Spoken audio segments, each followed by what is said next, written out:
All right, let's hear more from Mukesh Kapila, who joins me now from Geneva. He's an emeritus professor of global health and humanitarian affairs at the University of Manchester. Professor, good to have you on the program with us. What do you foresee as being the main challenge in ensuring this deal holds and these grain exports can be released?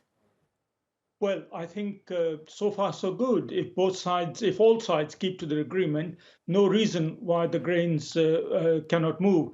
But as it just been said, it's important that a lot more ships are made available and there's a regular schedule. But that's not the end of the story. The important thing is to get the release Ukrainian wheat and other grains to the countries that are highly dependent on them.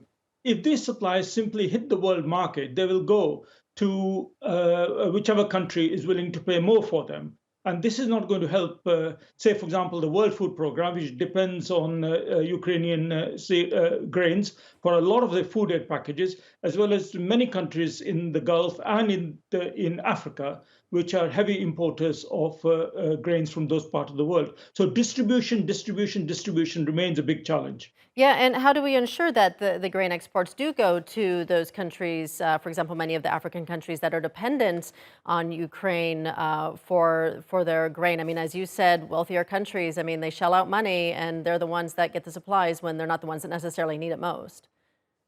Well, I think this is going to need another phase of international cooperation. This has been a great diplomatic success for Turkey in the sense that it brokered this deal because of its geographical location and so on. Now, I think Turkey should use its good offices to ensure that there is cooperation now on the distribution side. And of course, the UN, particularly the World Food Programme, is going to have an extremely important role to ensure that priority is given to the heaviest and poorest importers. And we don't have, in a sense, bargaining going on, which is going to push up the prices. So far, the signals are good. In fact, the sheer news that this was going to happen was enough to bring down wheat prices on global markets, because the markets work on psychology, and psychology has sent the right signals. But of course, people don't can't eat psychology. They will need food on their plates.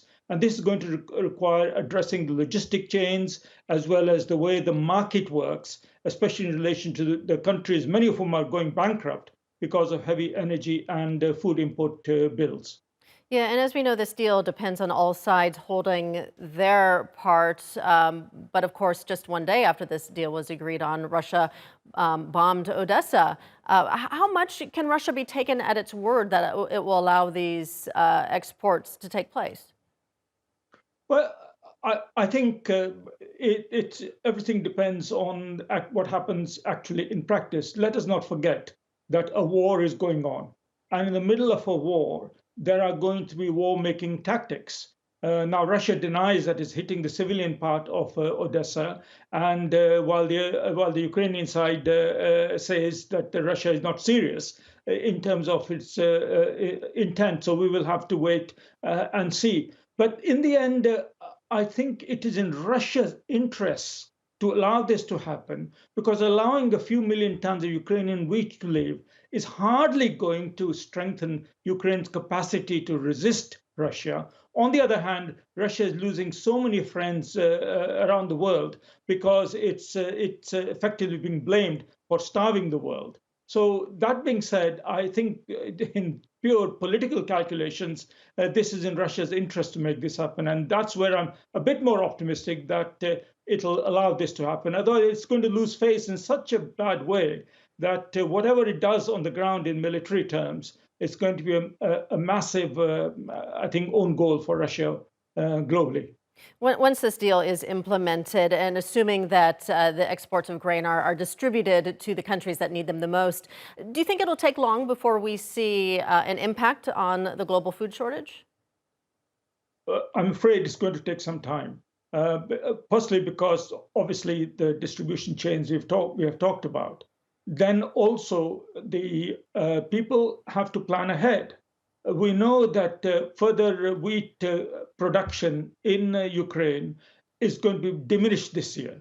because of lack of inputs and because of farmers are fighting instead of working on their farms. The farms are with landmines on them and so on and so forth. So we have to look a year ahead from now and see that probably food shortages are going to carry on for some time. And then, of course, you see there is this factor of climate change, which is affecting everyone in the world, and which we know from this year's experience is accelerating.